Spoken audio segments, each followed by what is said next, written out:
Putri Wenxing memandang dengan kejam. Saya tidak tahu apa-apa lagi. Saya hanya tahu bahwa hidup Anda seharusnya berharga. Setidaknya lebih berharga daripada kayu dan hal-hal yang paling berharga dari bulan dan langit. Jadi, jika kamu berani berbicara omong kosong, kami akan memberitahu leluhur hitam. Di sini, ada tamu tak diundang dari alam semesta lain. Api di mata tengkorak itu berdenyut-denyut karena marah.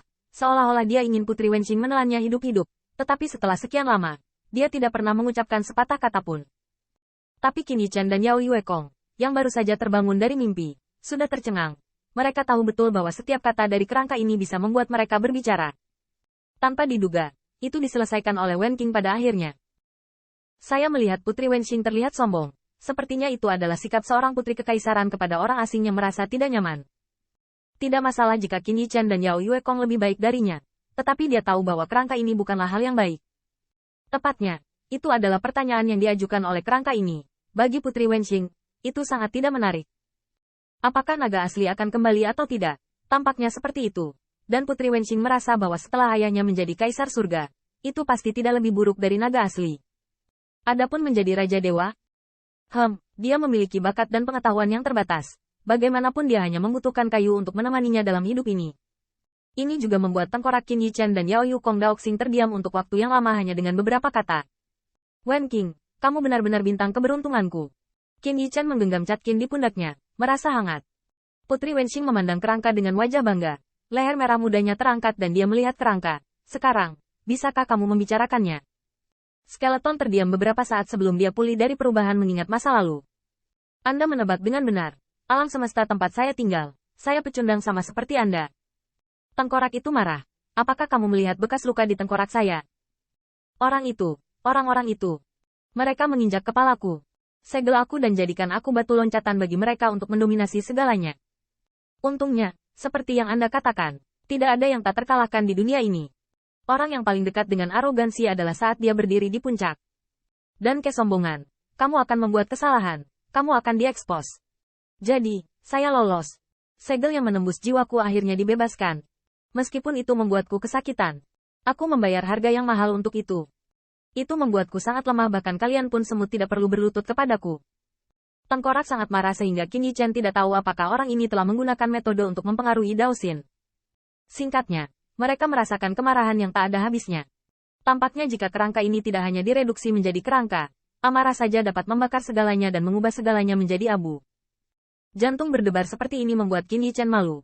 Pada saat ini, mereka bisa yakin bahwa di alam semesta di mana kerangka berada, kekuatannya tidak akan pernah menjadi milik Raja Tuhan. Putri Wen Qing bersembunyi di belakang Qin Yichan, menjulurkan kepalanya dan memfitnah, siapa kamu? Hanya ada satu tengkorak tersisa, mari kita berlutut. Ledakan. Tanda seru.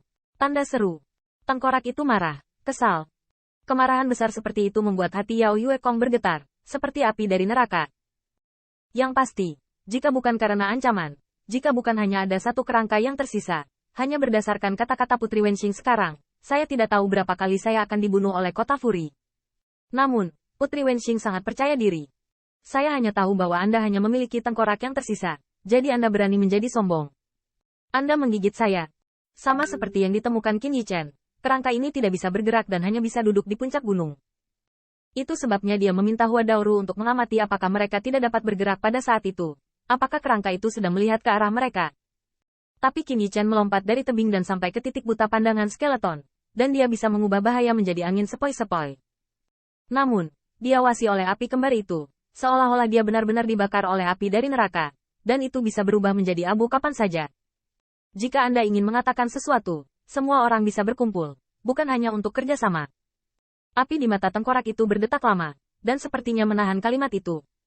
Saya hanya menggunakan Anda semut. Seperti yang Anda lihat, saya melarikan diri, saya sangat lemah, tetapi saya juga bebas.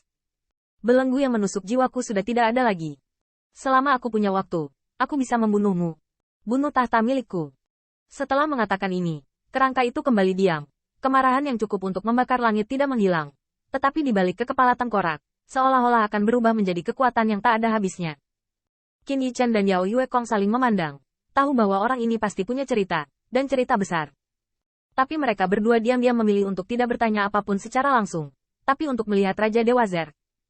Raja Zer, sekarang, apakah sudah waktunya membicarakan pengalamanmu? Qin Yichan tersenyum selembut mungkin. Jangan khawatir. Ada saudara tengkorak di depan. Kami tidak akan tertawa betapa sengsaranya kamu. Putri Wenxing menambahkan, kecuali jika Anda tidak bisa menahannya. Raja Dewa Zerg hanya merasa bahwa kemarahan yang telah lama dia buat telah runtuh tanpa bisa dijelaskan, membuat wajahnya menjadi dingin. Tidak ada yang perlu dikatakan. Ini sangat sederhana, yaitu, leluhur kulit hitam menang, tetapi Raja kalah. Meskipun meremehkan, siapapun dapat mendengar keengganan dan kesedihan Raja Zerg. Aku melihat Raja Dewa Zerg menunjuk ke hatinya sendiri. Di sanalah paku yang hancur itu berada. Pernahkah Anda melihat hal ini? Seolah bertanya pada Qin Yichen, Raja Dewa Zerg mengertakkan gigi seperti bertanya dan menjawab. Hei Ancestor ditembak, selalu buru-buru membunuh. Raja Dewa Zerg memelototi Qin Yichen lagi. Matanya dingin. Ats, mari kita bicarakan. Apa keuntungan raja ini dibandingkan leluhur kulit hitam? Kali ini, Raja Zerg tidak bertanya dan menjawab dirinya sendiri, tetapi menunggu jawaban Qin Yichen. Namun, Qin Yichen merenung untuk waktu yang lama, dan akhirnya berkata dengan santai, apakah kamu seorang wanita? Bukan hanya wanita, tapi... Meskipun dia tahu bahwa Dewa Raja Dewa Zerg jelas bukan dalam bentuk manusia, pada saat ini Qin Yichen hanya merasa bahwa patah kaki Ruo pulih, wajah rusak Ruo juga pulih. Dewa Raja Zerg tampaknya yang paling menggoda dalam hal tubuh dan penampilan. Itu untuk membuat makhluk hidup dengan rela sujud di bawah rahmatnya. Qin Yichen menggigil dan berteriak jahat secara diam-diam pada saat yang sama. Dia merasa bahwa itu justru karena karakteristik Raja Ilahi Zerzu sehingga tampak sangat berbahaya. Karena mereka telah melihatnya berkali-kali di dunia serangga. Setelah kawin, betina memakan jantan. Atau hanya menggunakan tubuh jantan sebagai tubuh untuk mengasuh keturunan. Menurut Yao Yuekong, atribut ini diwarisi dari Raja Ras Zerg. Hanya memikirkan ini, Qin Yichen tidak bisa membantu tetapi gemetar. Untungnya, dia merusak wajahnya dengan suara rahasia. Jika tidak semua kaisar akan datang untuk berburu dan membunuh serangga. Takut mereka tidak akan melemparkan jaring laba-laba mereka sendiri.